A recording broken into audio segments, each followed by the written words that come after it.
morning, everyone. Welcome to the second Emotion AI Summit.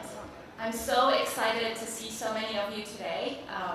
Our theme for the day is trust in AI. It's a very pressing and important topic, but it's also a call to action. I'm Rana El-Kayoubi. I'm co-founder and CEO of Affectiva. Last year, we held the inaugural Emotion AI Summit. It was a fantastic event.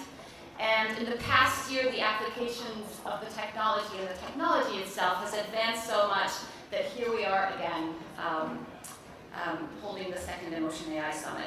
In the past few years, Boston has really emerged as a hub for AI research and AI applications. And so it's really exciting to be in this remarkable venue on the 33rd floor in the heart of Boston with this amazing panoramic view of the city. This space enables us to offer parallel tracks so that you could do deep dives into topics of your interest. It's also so great to see so many familiar faces and friends that we've built relationships with over the past few years. Once again, we have people from all sorts of backgrounds. That's something we take a lot of pride in. We have people from automotive, we have people from advertising, healthcare, human resources, publishing. We have policymakers, we have ethicists, we have activists. And I'm excited to hear everybody's perspectives and see people make connections. We also have people hailing from all around the world. It's pretty awesome. We have a jam-packed day full of stimulating talks and panel discussions, as well as the opportunity for you all to try various hands-on technologies. That's something we try to do, just give people the opportunity to play with what we're building. To that end, I have the pleasure of introducing our Master of Ceremonies, Natalie Monbiot. Natalie is the head of futures at Starcom. She oversees the Samsung account, where she is in charge of creating a strategy and new strategic growth opportunities in the US, especially a consumer-facing approach to Samsung's product and product development. Natalie was previously the digital innovation lead at Universal McCann, and before that she was at IPG Media Lab, which is a technology and innovation think tank and technology lab, where she actually was one of the very first customers of Affectiva's technologies way back then. Natalie and I met a number of years ago at a Collision conference in New Orleans, where she moderated a panel on the commercial applications of AI. I was on the panel, and actually Baba Kalchat, who is also one of our speakers today, was on that panel.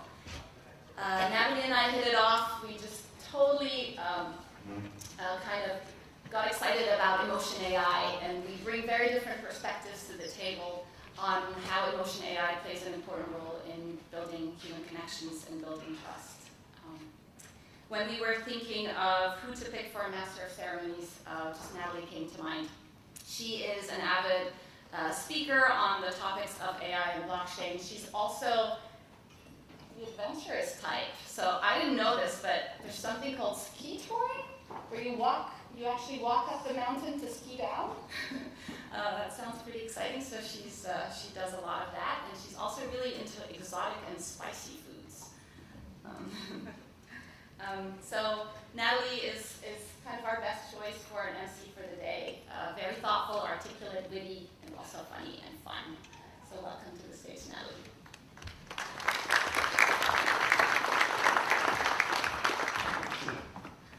Hello everybody, absolutely delighted to be your MC for today. As Rona said, this is the second year of the Emotion AI Summit. I had the pleasure of participating last year and absolutely thrilled to be back this year as your MC. In terms of my work, as Rona said, I'm the Futures Lead at Starcom, focused on the Samsung account, but I've kind of been involved in innovation for the last 9 years or so. So emerging technology is always something I have a keen eye for, and Emotion AI in particular is something that has been a great passion of mine. And as Rana said, I was kind of an early user of Emotion AI and Affectiva and ads testing. That's sort of a good 7 years ago at the IPG Media Lab in Los Angeles. And our paths have kind of intertwined a number of times over the past few years. Besides all the projects that Rana mentioned, we've also done a podcast together, which was super fun, and come up with some big and bold ideas for the application of emotion AI commercially. And here we are today. So Rana has been a constant inspiration, and the summit is her brainchild. But it's really Rana and two fabulous women at her helm, both Gabby and Ashley, who are the three people that really are behind this entire Emotion AI Summit. They've spent about 6 months putting it together.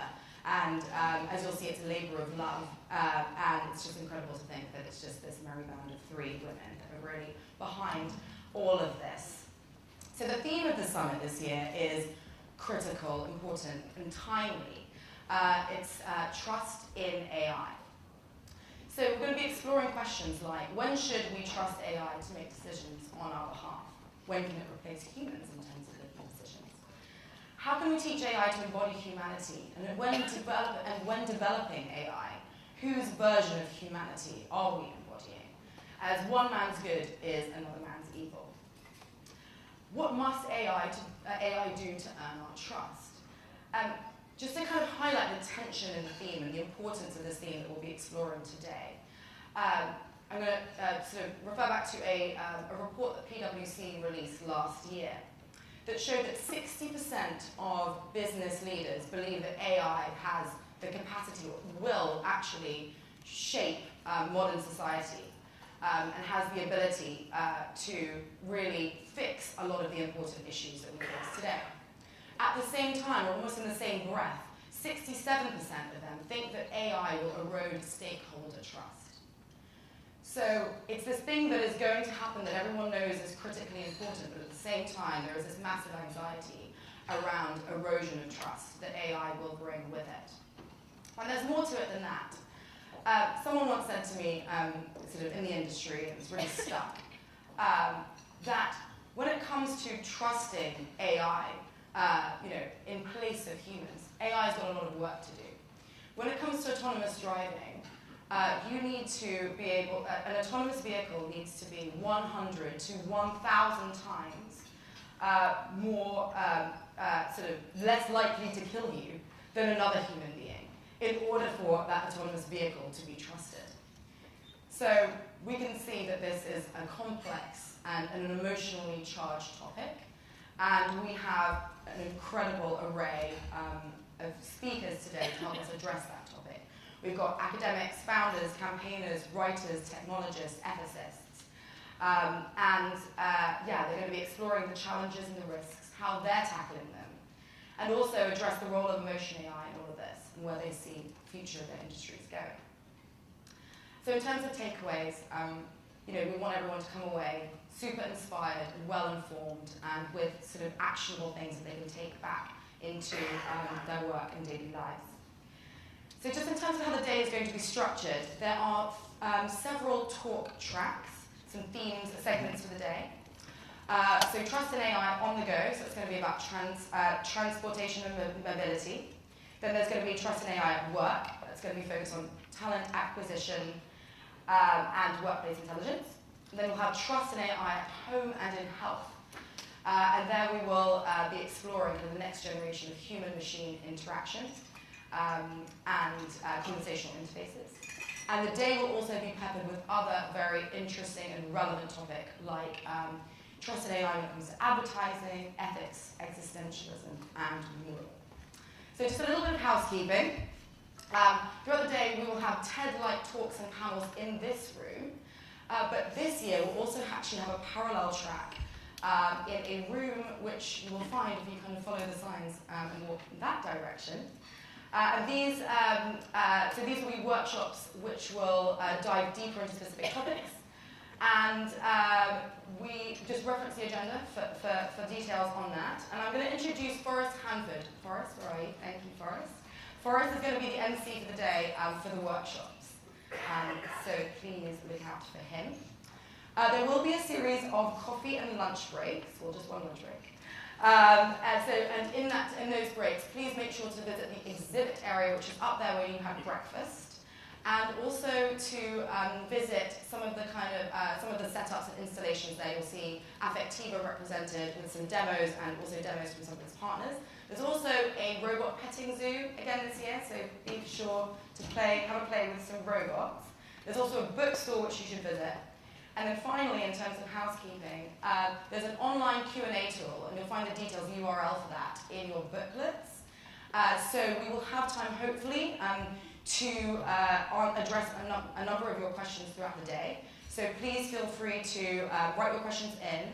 And if you particularly like the look of some of these questions, feel free to upvote it so that it rises to the top and is more likely to get asked. And if we don't get to address all of your questions on stage, we will have the breaks and we will have the lunch break. So please feel free to come and find your speakers to have a chat directly.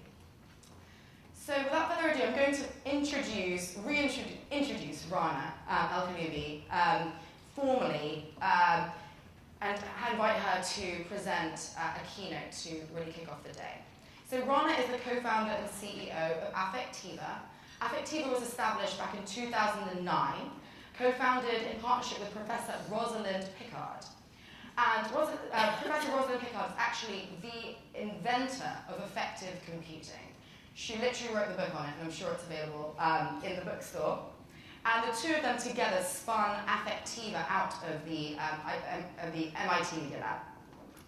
And since then, Affectiva has been the leader in emotion AI, and in fact, coined the term and seeded the market. And now Affectiva's tech is being used in 25% of the global Fortune 500 brands in ads testing, and now it's expanding into other territories.